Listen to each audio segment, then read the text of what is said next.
Stareable Fest 2021 is a 4-day celebration of innovation in independent streaming series. We're a creator convention, bringing you the most relevant production workshops, panel discussions, giveaways, and an industry marketplace connecting the next wave of indie series to execs at AMC Networks, Blumhouse, Disney TV Animation, and more. We're a festival, screening your new faves, from rich fantasy to absurdist comedy, hosting an award ceremony, and several parties to kick it with your fellow fans and creators alike.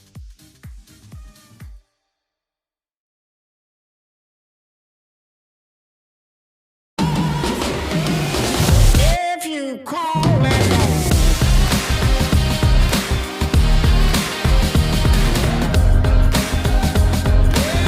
if you call Hello, and welcome to today's conversation, Building Interactivity into Your Content, featuring Bri Castellini.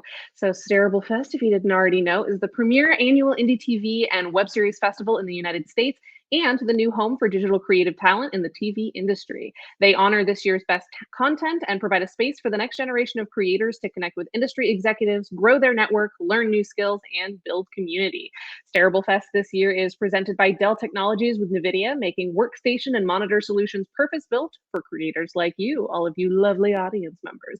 We'd also like to thank the sponsors and partners, AMC Networks, Disney TV Animation, Rizzle, and Just for Laughs for making Stareable Fest 2021 possible. For those of you who haven't been to some of the other events, hello, my name is Bri Castellini, your best friend and moderator for today's session.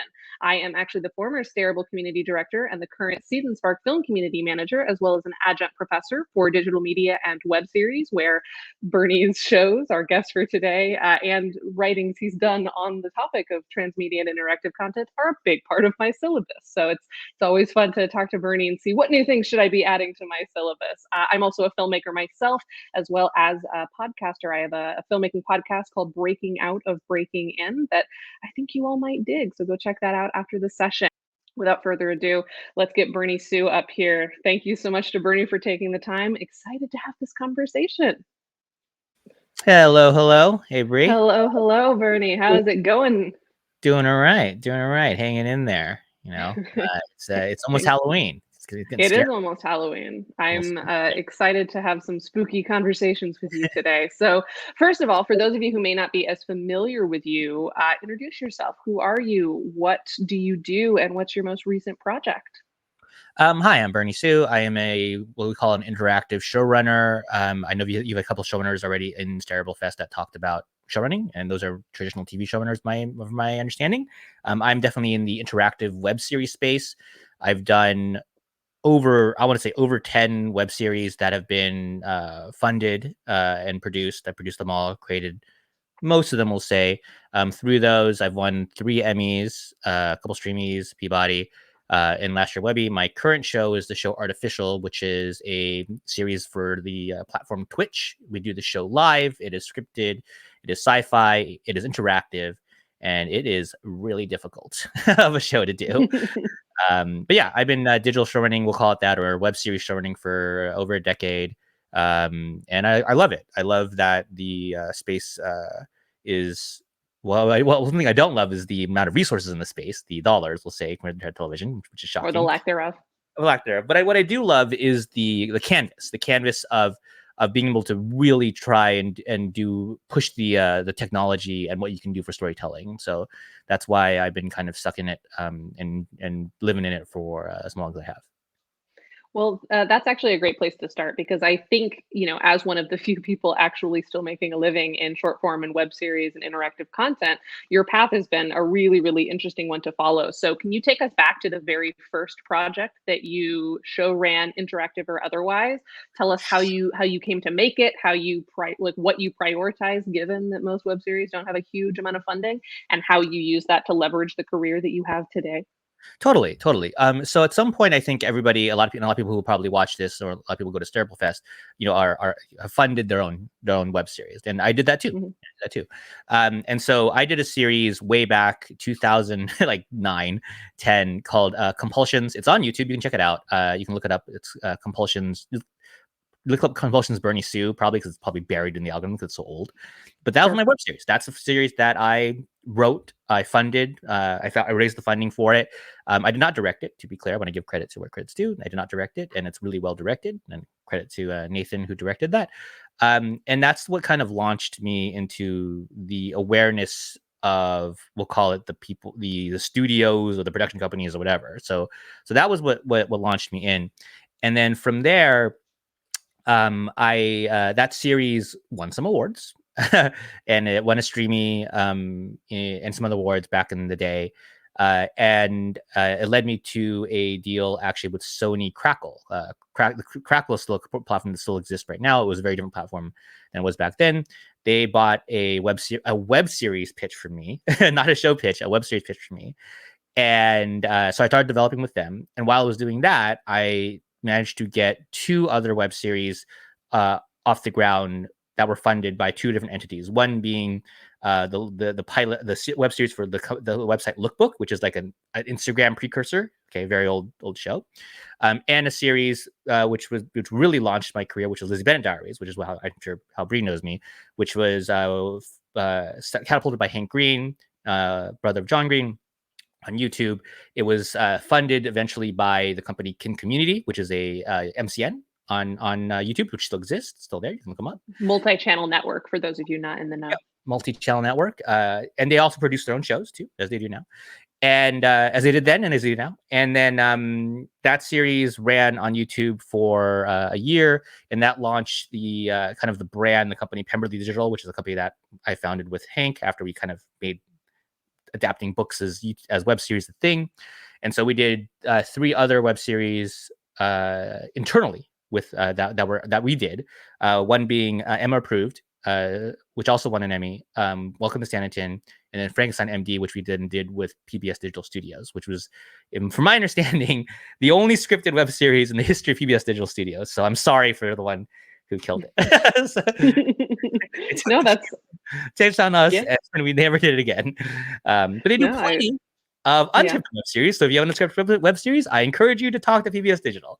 So yeah, PBS Digital is a longtime friend of Stareable Fest, and they're doing really, really cool work over there right now. But we're not here to talk about them. So I'm curious, Bernie, on that very first project, like what did you prioritize when it came to, okay, I need this to be a proof of concept for me as a showrunner, as a writer in this space? Like what were the things that you were like, we have to have this? And what were the things that you were like, well, we don't need to put any budget towards this? Like how did you prioritize that on a strategic level? So my strategy, and this is kind of the goal, but I talked to, I've spoken to Stareable Fest for a couple of years now. Now, when I talk to the individuals about this, I always say, what's your goal of your web series? And I say, go with the one singular goal and focus on that one goal. You can hit the other ones, but the one goal should be the goal. So for me, as your question stated, was the writing. I wanted to prove that I was a really good writer, or, I should be taken seriously as a potentially really good writer. And so I focused on the writing, and I wanted the piece to show off my writing. Okay. Again, I didn't direct it. So I wasn't trying to show off my directing. I didn't really know how to direct. I've only observed it. So I went and found someone who would direct it better than I would and found some people who would produce it better than I would. I just focused on the writing and raising the funds. And because of that, look, you can see for yourself. It is there. I just told you how to find it. You can judge for yourself. Hey, this is crap, or this is not. I obviously think it holds up really strongly, and I'm very critical of my work of things that don't hold very strongly. But I do think that web series, especially as an opening piece, does hold up pretty well. And so the production value is really strong on that one. And again, my goal of this was to get attention as a writer, as who creates really good storytelling. And that attention I wanted was from studios and networks, not the millions of viewers on TikTok TikTok doesn't exist, but you know what I mean, on YouTube and so forth. I wasn't trying to go for 1 million views per video. You just wanted the right people to see it. You didn't want everyone to see it. I wanted the right people to see it. I almost don't care. I mean, yeah, I care if more people see it, but if I had to choose one or the other, I'd rather have all the studio executives see it and no one else in the world see it. And I'm cool. We're good. That was the plan for that project. So then how did you go about enacting that once the piece was done? You obviously won many awards, so was like the festival run a big sort of opening of doors for you, period?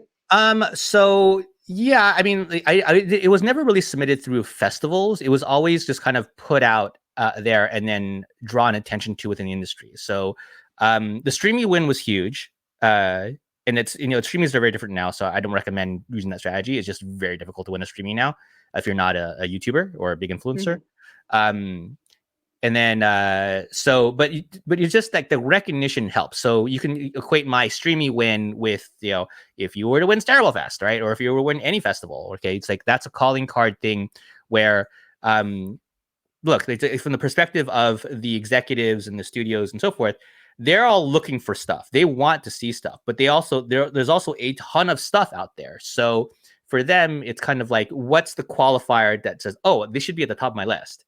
Oh, it won this award. It won this. It's like it's been written about in this publication or whatever. Cool, I'll look at it. So that's the big difference. And then when the studios or agents or executives looked at my piece, they see a quality piece, and they go, oh, we should meet with this guy. And then that's the opening you need, and then you have to execute once you get opened and you get in that door. But that's a whole nother. No, that totally makes sense. So let's move on to interactivity, or transmedia, as it's often called. Sure. Multi-platform storytelling. Can you define, when you're talking to somebody who has no idea, like, that there is this whole interactive world of content out there? How do you describe being an interactive showrunner, and like, how do you describe what transmedia even means? Fascinating question. So old school transmedia, I was hilariously told that this was called East Coast transmedia, which I thought was funny. I don't quite agree with that. I understand what it was called. East Coast transmedia, old school transmedia, is telling the story and having it jump media. So as an example, Star Wars does a movie, and that story continues in a comic book, and it's canonical, right? So you can canonically follow the story through the comic book. So the Avengers, there's a comic book series that is canonically connected to what happens before the first movie Avengers, like right before it. Okay, like for like Black Widow or something like that, like how she got in that situation. So that's transmedia. It goes from the comic book, the story continues, but the story now jumps medias and now becomes a movie. Okay, so that's classic East Coast transmedia. So what's a weird phrase? West Coast transmedia, which is I'll honorably say connected to my work, is the concept of what I do with, say, Lizzie Bennett Diaries, which is taking a show. The first media being YouTube, okay, and while the show is running, dropping content in other medias. In this case, for Lizzie Bennett Diaries, I dropped content on Twitter, I dropped content on Tumblr, I dropped content on Facebook. Instagram did not exist at the time, but when Emma Approved came out, Instagram was a transmedia play for us, and that media is canonical. Is it marketing? Sure, but it's not blatantly marketing. It isn't, right, hey, check out this thing that appears in this show, come watch the show. This is more story content for you to consume, enjoy it here, and watch the show eventually, of course, if you need to. So the concept being that this is the line of the YouTube show, and this is the line of the Instagram content. You do not have to jump down here to understand what's going on. This content on Instagram supports this, so it expands the world, right? So think about from the audience perspective. All of you listening to this right now, you all love some franchise: Harry Potter, Marvel films, Star Wars, whatever it is. Okay, if you really love it, you want more of that story content. Where is it? Where is the backstory of this character? Like Boba Fett famously is this. He's kind of a transmedia play. Where's that backstory? And if you have a really good character, first problem, get a really good character, then you can expand that character in other interactive forms, and then you can support your fan base by building that character out. And then it's ideally that content is also much cheaper to produce than but yeah, that's the kind of the basic as I can explain it version of transmedia for you. Yeah, and the important thing is it's in world. It can be marketing. The Venn diagram of transmedia and marketing, there is an intersection, but like what fundamentally makes something transmedia is it's a continuation of the narrative. It's canonical. It's in world. Yes, absolutely. And one thing to add to the subject and your question too is that the version that I described versus the version that was before, the comic book East Coast one. The East Coast one is not interactive. You can't interact with the comic book and then interact with the movie. But in the West Coast one, or the Lizzie Bennet version, that is very interactive because Instagram is an inherently interactive platform. So if you unlock you build your system correctly, and you have your character on Instagram, that character can then talk to the audience members, right? And the audience can comment on them, and then you can essentially pull content back into your pull interactive touch points like questions from the audience, the easy one, and pull that into the show. So we do this. We did this really, really well in Lizzie Bennet Diaries. We do this really, really well, even though it's not a Transmedia property. We do this really well in Artificial, pulling interactivity into the show from the audience. So that's would you not consider Artificial Transmedia? Because I mean, it's I don't know what media it jumps to. I guess that's true. Yeah, even because technically it's all within Twitch, even though you are including them. Yes, my definition of Artificial is that it's not Transmedia, but it is by far the most innovative, interactive, dramatic series in the world. That's my bias. Yeah. So I mean, hey, that's why you got the Peabody. You got that to prove it. Yeah. So it is in my understanding, the only series, digital series, independent series to ever win the Peabody, the Emmy, and the Webby, like the trifecta, all three. And it did that within 2 years. It's like the digital equivalent of the EGOT. I mean, it hasn't won the streaming yet, but that's true. Well, it's almost. You're close. 3 out of 4. 3 out of 4.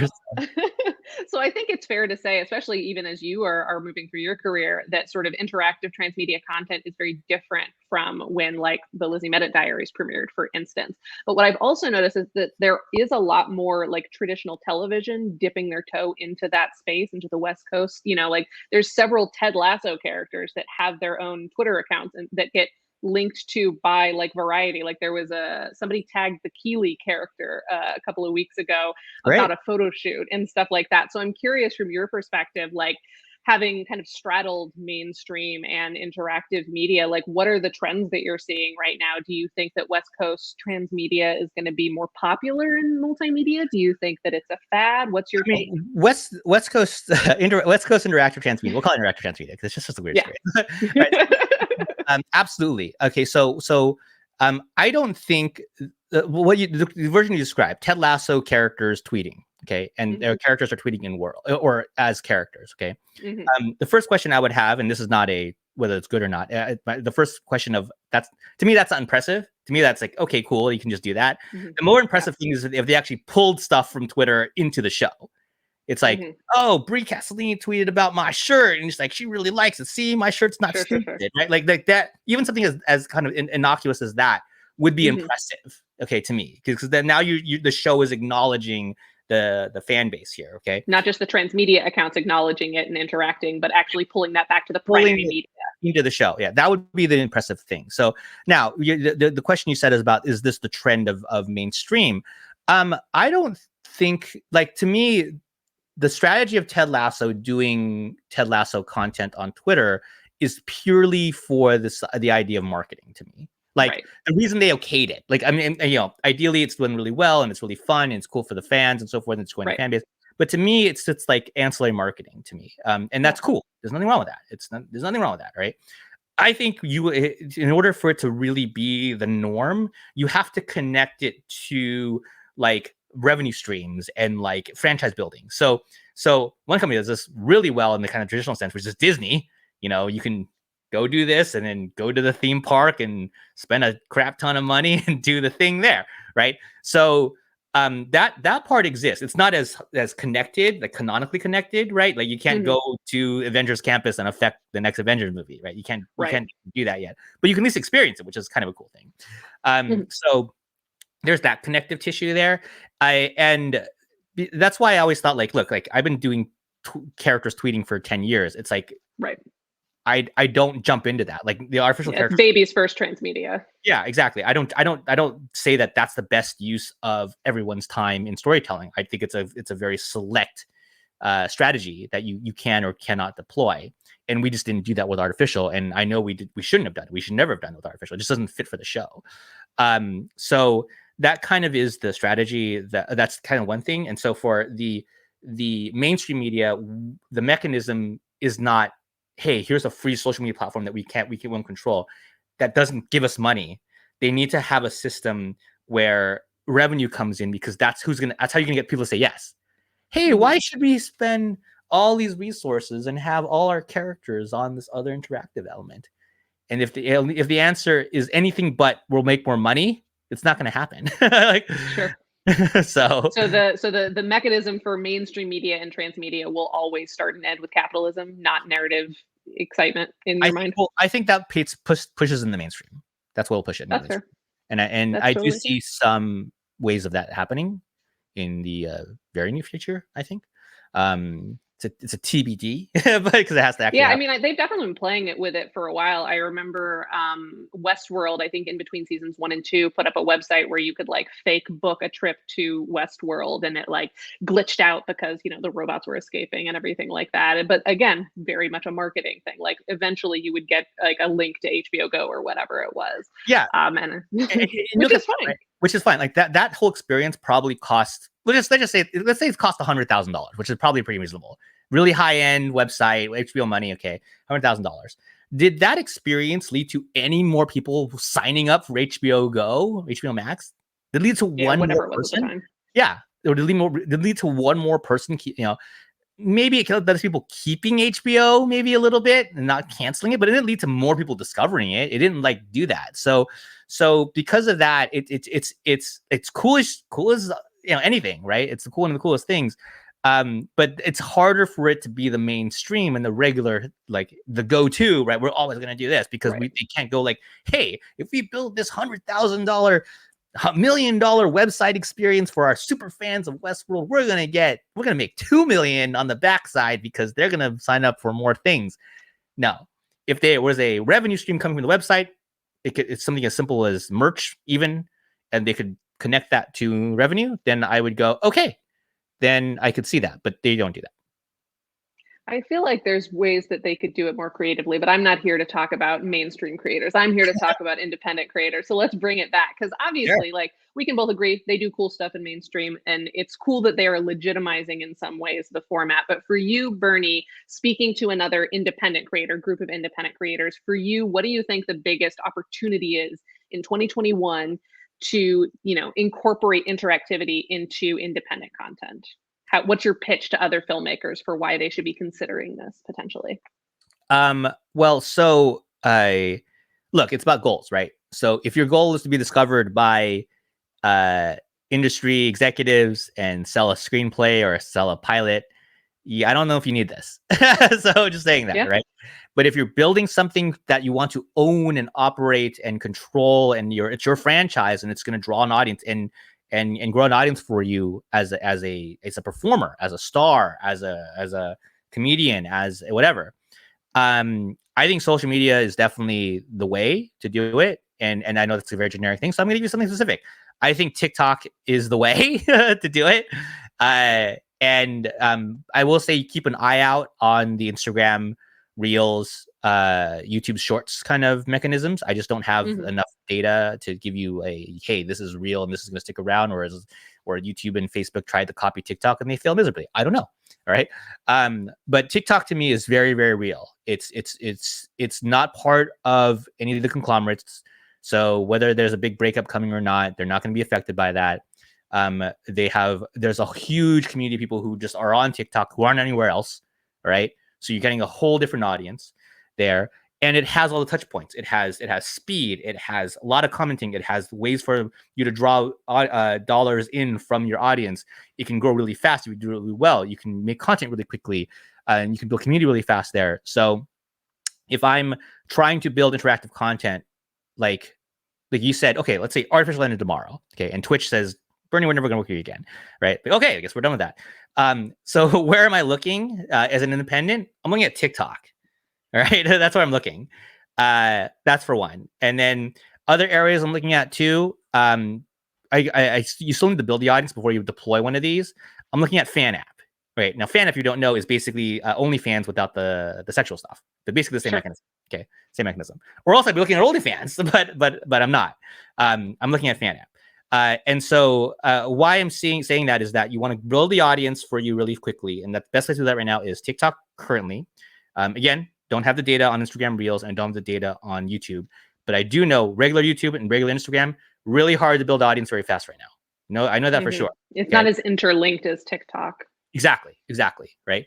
And not just now, to be clear, just because I say it's easy to build TikTok, it's easier to build an audience on TikTok. It doesn't mean it's easy, or it doesn't mean that your content it's all relative. Build an audience. It just, you do the right thing, you find the right thing, you'll build. Okay, and then I would deploy a fan app mechanism in play, because you want to drive them eventually to become super fans, and then fan app can monetize at a higher realm, a higher per viewer basis than TikTok can.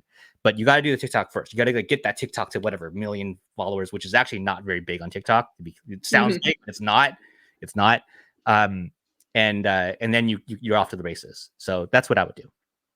Well, related to TikTok, we actually have a question from the audience from Christopher Ramsey. So he asks, so content that is multi-platform can be interactive, but interactive content doesn't have to be multi-platform, correct?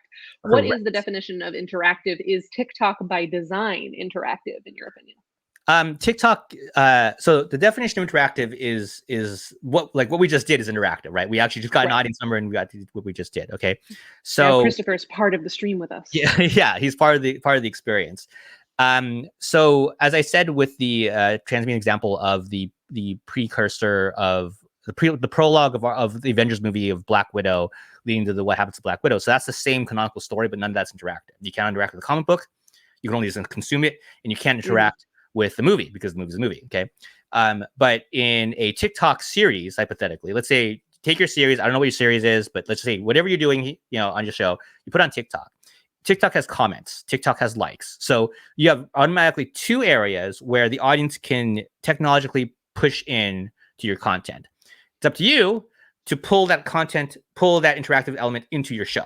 Okay. Sure. Just like we pulled your question into this show. You could do that with your content. We do this in Artificial, by the way. We do it really, really, really well. I'm telling you this because we've done it for 4 years, and and we've done it. Like, it's almost like the easiest thing we do now is pull questions from audience and put them into a sci-fi drama in real time. Like, we do this really, really, really well. So that's interactivity in a nutshell. And so why I say this is because, look, a lot of you may have probably grew up on TVs and movies and books, which are not interactive at all, except for maybe, the Goosebumps, Choose Your Adventure stuff. Okay. Not interactive at all. And that's fine. All right. That's cool. But what I'm saying is that there is a generation of people who've only grown up with internet, who can watch the linear content here, but then have this other content where they can lean into it, And I always go like, hey, wouldn't it be cool to be able to affect Harry Potter? Like, wouldn't and if Harry Potter Warner Bros. Could monetize that affectingness, wouldn't that just be this huge feedback loop to make the franchise even more immersive and bigger and emotional than it already is? I think it's super powerful. Yeah, so I want to hone in on that, because I think obviously a lot of these conversations necessarily have to be about the mechanics of it and the benefit and justifying it, but we're artists, we're writers, Bernie. So from your perspective on a creative outlet level, what do you get from interactivity and transmedia, interactive transmedia, do you get that you couldn't do just by making a web series? For you, what's that creative opportunity like? Well, the one thing I will say is instant feedback, which is good or bad, but instant feedback. And I'll give you the bad example of this, as in bad for the feedback, right? Game of Thrones, loved. Season 8 comes around, hated. Game of Thrones locks 2 years in advance, right? So they've already shot everything 2 years ago. So Game of Thrones season 8 is airing. 3rd episode hits, everybody hates it. 4th episode hit, everybody hates it. What can HBO do? Can they pivot? Can they change Game of Thrones? No. Here's the 5th episode, everybody. Sorry. Still sucks. Okay, so 2 years of work into this still sucks. Versus if you're doing the show as it's going, whether it be live like us, which I not necessarily recommend. It's really difficult to do live. Okay. But say weekly, which is far more palatable. You're doing the show weekly or monthly, whatever. You can then pivot because you can pull audience data or in, right? Now, audience data, there's 2 types of audience data. There is passive data and active data. Active data is comments and likes. The audience member is actively doing something to interact with the content. Passive data is this kind of advanced metric stuff of watch times and right. What point did people log off? Exactly. Is there a place anyone skips? And that data comes in, and then you can pivot that. the simple one is like, we do an episode and we roll our credits for 2 minutes, right? Hypothetically. And it's like, you see the audience drop off at that 2 minutes. So that affects your watch times and that affects your thing, your data. Maybe I should do shorter credits. I mean, credits are important. Not saying you shouldn't do credits. Maybe we just put credits in the description. Do we need to roll 2 minutes of credits at the end to affect our watch times? And then we get affected by the algorithm, and the algorithm punishes us because people aren't completing our videos. It's things like that. So that's why I think if you're going to do it, for yourself, like build your own whatever franchise, whatever. That's why it's important to be interactive, because you're essentially, the advantage that you have when you're interactive over the studios is you're getting the data fast, and you can pivot based on the data fast. That's the advantage you have. Speed. It's because you're not going to beat them in money, right? You're not going to outspend Disney. Maybe you can. Good for you. You must be super rich, but you're probably not. So how do you play against Disney but not play their game? How do you beat Disney but not play their game? Because you're not going to beat them at the Disney game. You're not going to beat FX at the FX game. You got to play your own game. And what is your game?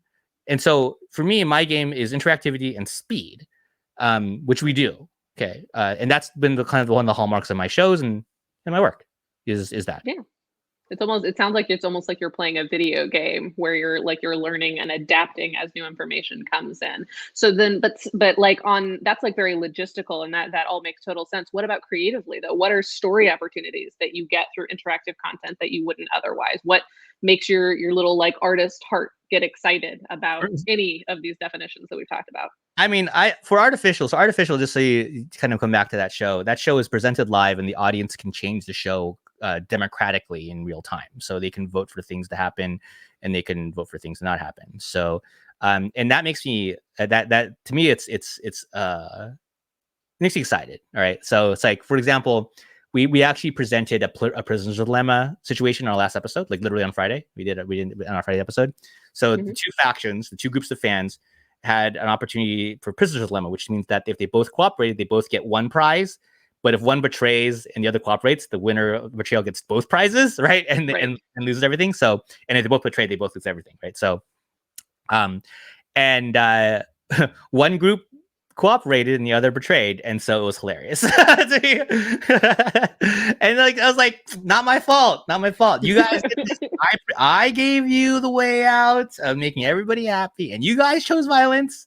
That's all good. So that happened last week on Friday's episode 2. There was a point in the show where there was like a rekindling relationship that was happening, and we literally put the audience. It's Dante Bosco's character. There's and this like his ex-girlfriend. His character's ex-girlfriend, and so a poll hits. It went really fast. A poll hits the board, and does the girl accept Dante back, right? His character back, and it's accept reject. It's straight up accept reject. It's zero sum, right? And then the audience chose violence again. They rejected him. So that relationship. Do you think that is typical of your show and your audience loving violence, or is that do you think that's more of a Twitch thing? Like, do you think you would get the same result if you were doing this on YouTube, if YouTube had the same functionality?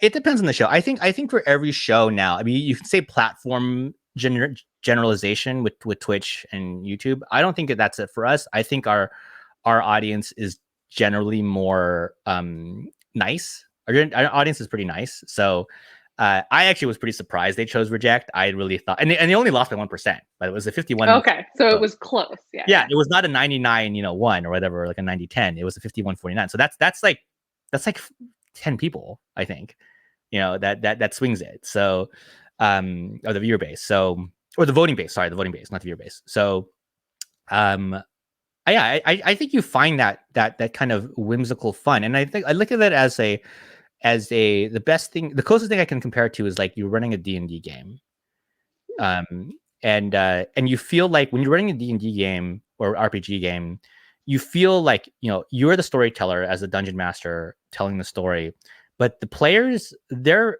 characters in your story, but they're also playing with you and they're part of that experience. So I see it as kind of like that. A little bit, but collaborative storytelling in a way. But I mean, I do have, obviously, as because we are a show, I do exert more control over where the story's going. But the touch points Look, I mean, we gotten really good at this because season 1 of Artificial was not this advanced of like having factions and like Right. putting relationships of characters on the line for like one, votes and stuff. But we've done some really crazy things. Like we had a system last year where a character, it was a trial episode, and the audience was playing jury. So, and it was very transparent. It's like at the end of this episode, we're doing a trial episode, this entire episode, and at the end of the episode, you, the audience, are going to vote guilty or innocent. And if he's guilty, he, the actor leaves the show, right? And hilariously, like the actor had a lot of, had some press interviews about this experience, and he was like, he's like, he actually accepted it. I actually asked him if it was okay if I could do this because I wanted to do this, and he's like, yeah, let's do it, right? And he just went through the emotional, like, oh, am I leaving the show, blah blah. And I even like Game of Thrones kills people all the time. It's like they don't ask them, they just do it. They just like, hey. So-and-so, we're going to kill you off. You're dead. And then it's like, we have a chance. We're designing a system where the audience can save a character. And they did in this case. So it's a whole other level of emotional investment from an audience too, which has to feel validating. Oh, totally. Yeah. And by the way, that audience, they voted innocent. So they did not choose violence in that one. They voted it was not that close. It was a 55, I think. So it was a 10-point swing, 55-45. I remember correctly. So that's the beauty. Those of you listening to this, that's the beauty, I think, of, like television can't do this. Television can't do this. They can't do that. Like the most innovative thing in television is America's vote in the next American Idol is like text voting. Like that's the most innovative thing in television. Like, oh, who would you vote for in Dancing with the Stars? Like that's it. Right. And even that has to be unscripted. There's no way they could build that into the machinery that makes large scale productions. Totally. So that's what excites me about what I get to do. So to me, like my stance of it was, if someone out there really wants me to do a traditional television show or really wants me to do a traditional feature, I'm like, sure, I'll listen. Of course I would. But I'm not like knocking down people's doors and calling people. That's not what excites you. That's not what gets you up in the morning. No, it's new technologies, it's new ways of interactive storytelling, it's new ways to tell stories using the methods of what we're using daily to interact with content. By content, I mean the generalization of social media content, like Instagram and TikTok and YouTube. These platforms do things differently. They can all play video. They can all do live. They can all do these certain kind of traditional things, but they all have other things they can do that makes them unique. And I find that the blue sky of the space. Totally. Well, so I'm glad you brought it back to Artificial, because my next question is about Artificial and specifically your new Vtuber character. So first of all, let's pretend that I am one of your grandparents. You were talking to one of my grandparents. Just explain to me what a Vtuber is. So a Vtuber, so in Artificial, the premise is about AI beings. So the AI beings are kind of one of the focal points of the show. The live Turing test is kind of the season 1. Yes, exactly. So the first 3 seasons, the AI being was played by an actress named Tiffany, human actress. Makeup makes her look pale. She's an AI, right? It's kind of traditional way of doing it. This season, Tiffany's not in the show yet, and the AI beings, 2 of them now, are played as virtual characters. So what that means is that the actors performing these characters are wearing full mocap suits, facial sensors, like with a camera, just like this, okay, touching my face, and performing the show with motion capture, and the character is animating live on screen in real time. Again, you can watch the episode. We did an episode on Friday. You can see the whole thing in system, and they are able to do things. So when you have a virtual character like that, and this is a trend that's going, the VTuber, right? A virtual influencer, what do you want to call it? What we did was just took the virtual influencer, virtual character, and put him in a sci-fi show. And they have full movement. Now the characters just don't walk around very much because we have them kind of seated. Right. But the environment's interactive. So you actually can do things on Twitch and change the environment around them based on where we are in the show.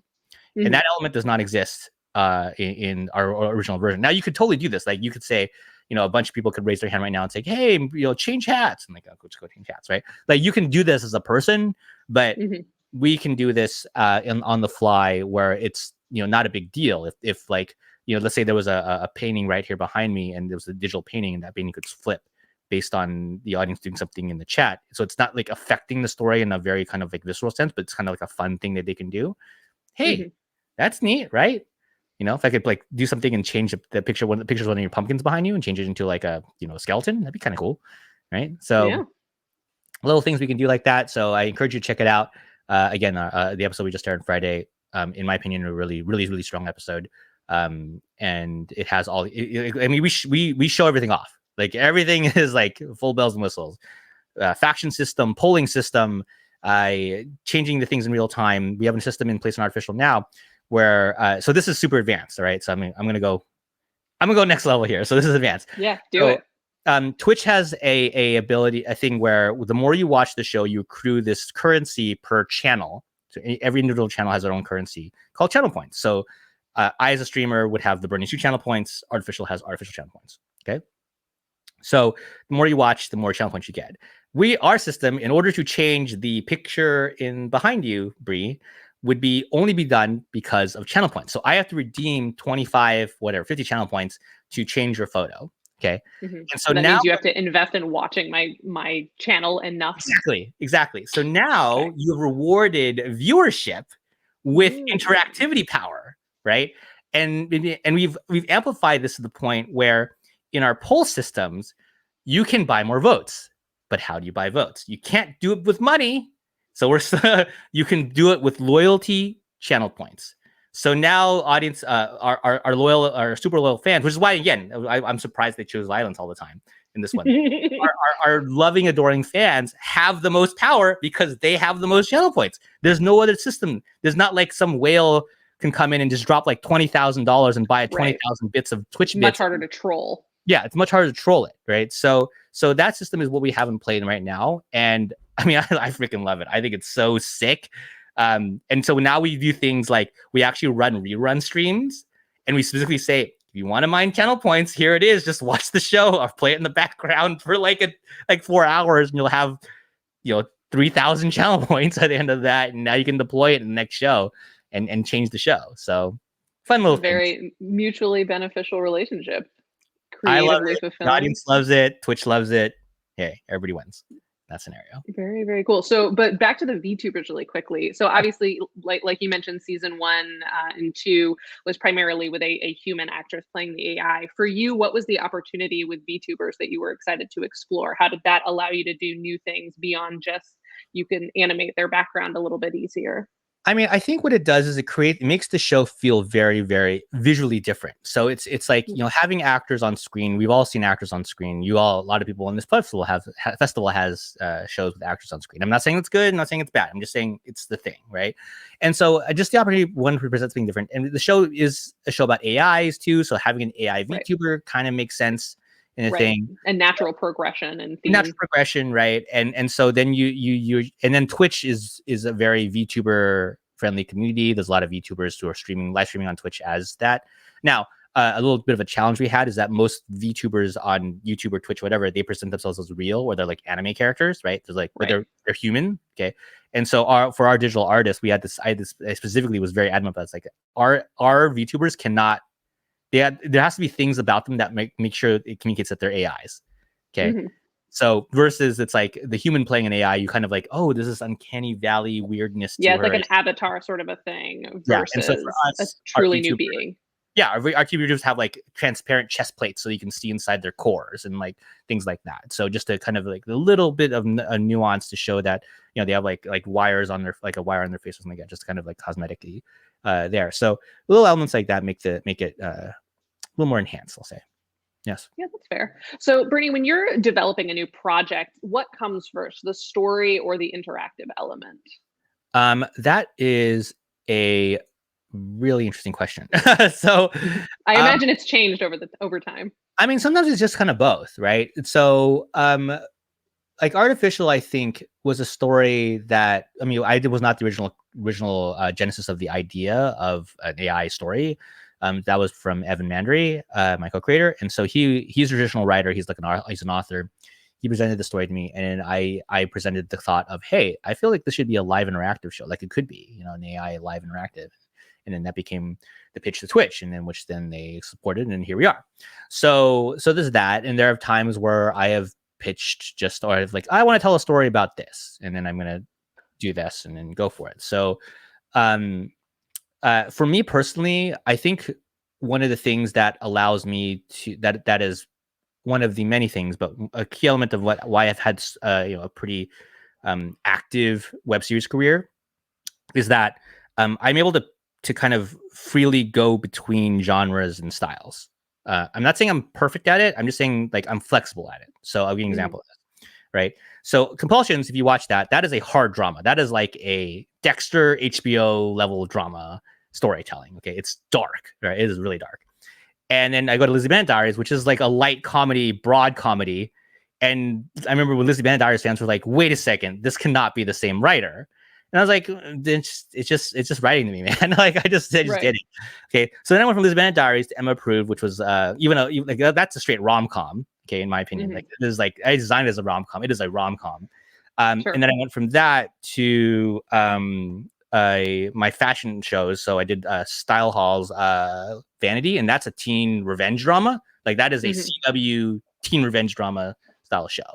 And I went from that to the show I sold to MTV called Socia, which is a psychological thriller. So, and the reason why I was moving all the way through this is that when I was working with Kin Community, which is, if you look at that brand, it's a very female friendly, light, happy brand.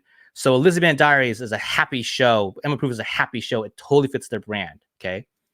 No problem. When Style Hall said, "Hey, we want to work with you, Bernie. We love you do Elizabeth Diaries. We want you to do a show for us, but we can't just do the same thing. We're Style Hall. We're high fashion. We're fashion week and blah, blah, blah. We're not, fun love and all that stuff all the time." A little edgier. Yeah, a little edgier, right? So I'm like, what do you want me to do for you? Okay. And they go, "We want a teen drama." All right. I want a fashion teen drama. So I said a teen drama set in the world of fashion. They're like, "Yeah." I'm like, "Okay, cool. I got you. Give me some time. I'll build it for you." So I build it.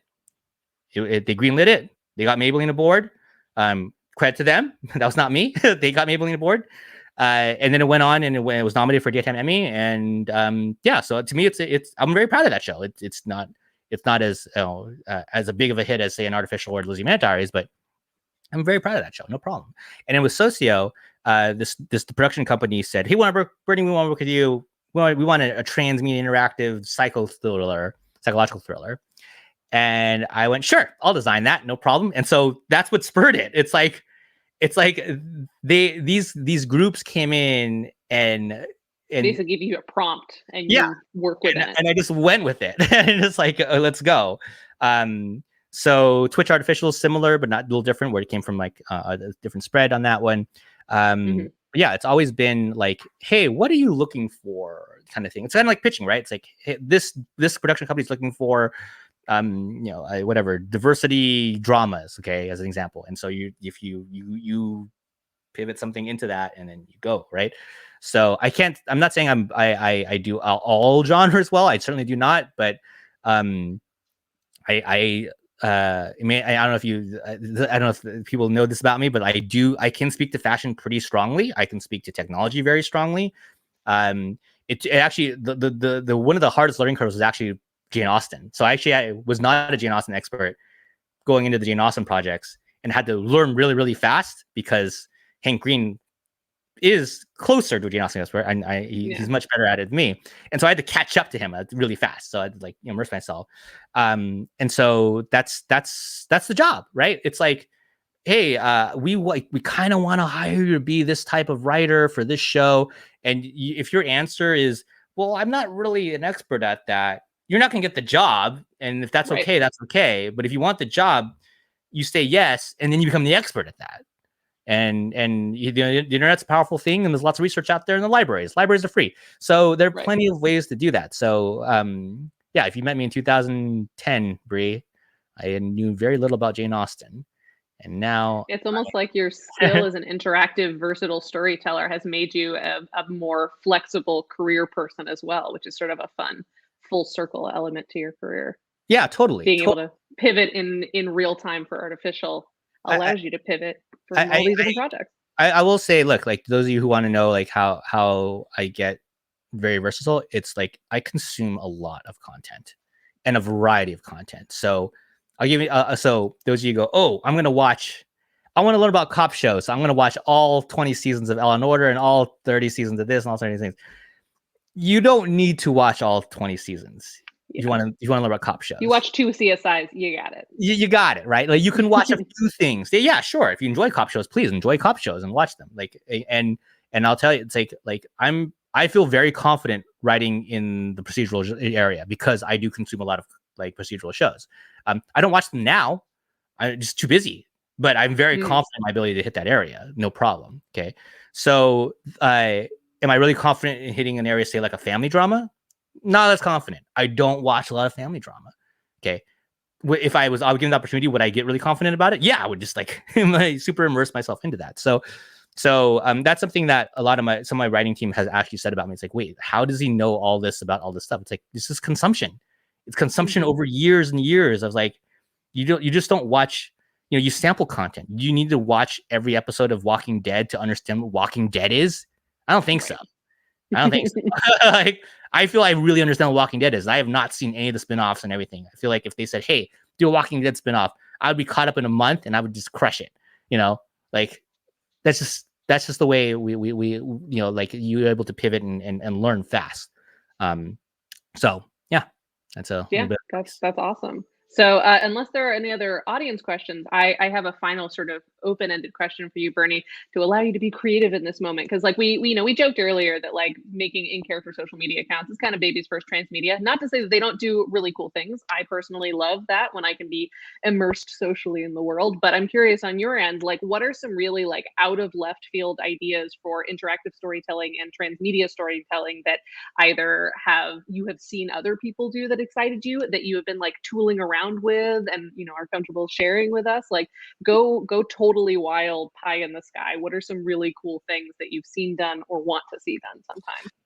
I mean, it was affected by the pandemic, but I really liked live immersive experiences. So like physically live, yeah, like physically live. Yeah, I really feel that was pre-pandemic an area where you could have saw some blue sky there with the mainstream too. Okay, so for example, that movie Alita Battle Angel did this like city. Every city had this kind of like pocket escape roomy experience situation where you compete against each other, which was fun. I mean, was it? I never actually saw the movie, but like I was like, the thing was fun. So there's something like that. I'm not saying you need to do that because it's really hard and expensive and so forth. Okay, so I'm not saying do that. On the digital side, I actually do think like I remember I saw this ARG on TikTok called B, I think, or an M, something like that. It's like it was an AI virtual. It was not AI. It was like a CG character going through an ARG. An ARG meaning an alternate reality game. But basically between episodes, he would only progress using elements from the chat, right? So he was stuck in a room and chat said, hey, go look at the camera that's on the wall over there. And he'd go look at the camera. Next video was him going, so Bri said, look at the camera. There's the camera. It's still there. Right? And then wait for the next thing. Go knock on the door. They go, okay. And then, so I thought that was super clever. It was super simple. And I loved it. It's one of my favorite things on TikTok. And it stopped, but it's one of the things I cite a lot. I was curious if you were going to bring up ARGs because you haven't really done a lot in that space, but I've seen like a lot of like horror thriller people making ARG and Transmedia like a really integral. So like you were talking about like, primary storyline and then Instagram storyline beneath it where you don't have to go down here. But obviously in those sorts of worlds, you kind of have to in order to get back up to the main. Is that something that you've experimented with? I mean, so the example I said for the TikTok account is like the TikTok account's the ARG. It's just like, that's it. So it's all that. Mm-hmm. So the barrier of entry into the ARG is very easy. It's like, go to the account, you're there, right? So you can almost say like Artificial is technically an ARG, right? Like, because you're like watching a game that's happening inside. So you're right. I have not spoken much about ARGs in my career. I've never really done one outside of the shows I just mentioned. And the reason why I didn't feel obligated to do one is I feel that the barrier to entry to an ARG is so hard. Like you need them to go to this website and do this thing, and then you have to go to this website and they do this and follow this account and follow this account, follow this account. It's a lot of things for you to do. And it's a lot of ask the audience. So, and why I mentioned that is that these Bennett Diaries, in my opinion, one of the best at this. If you say the 100% of the audience, 100% of the audience watches the YouTube channel, top line, what percentage of the audience drops down to Twitter, okay, and consumes the content there? What's the guess, right? Obviously, we can't hear the fans or hear the viewers here. But you can guess, okay? It's not 100%. Okay, I'll tell you that much. It's rarely ever 50%. Okay. I think if you said Lizzie's YouTube account, Lizzie's Twitter account, I think the drop, Lizzie's Twitter account was 20, maybe 35% of this. That was going to be what I guessed. Yeah. So And that's pretty high. Obviously, you have and that's to, really good. Like that's like yeah. you're like the best in That's the like the world high at level. the time, right? Like that's the high. So you're saying that doing the show takes a lot of resources, right? Doing a show takes a lot of resources. Doing this Twitter account still takes resources. Is this worth it if you were at max only getting 35% of the audience here? One for the philosophers.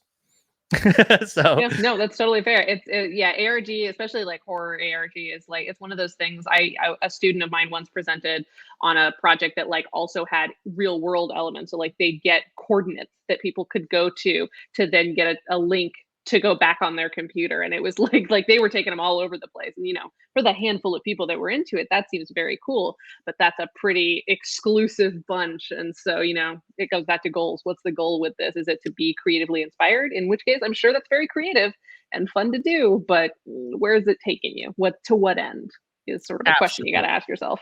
Absolutely, and I encourage you all to answer that question. So as we wrap up, I will state the one goal, the single goal thing I talked about at the beginning, because I think that's really helpful to a lot of you all in the festival. When you're doing your web series, as you've done, what is your single goal? I really recommend that you think about what this is. It's going to be different from all of you.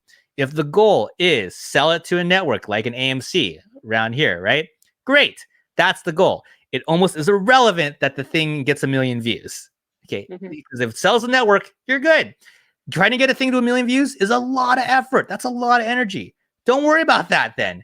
Try to get the thing to sell. Okay. In reverse, if the goal is to get to 1 million views, this whole selling the thing to network thing doesn't matter.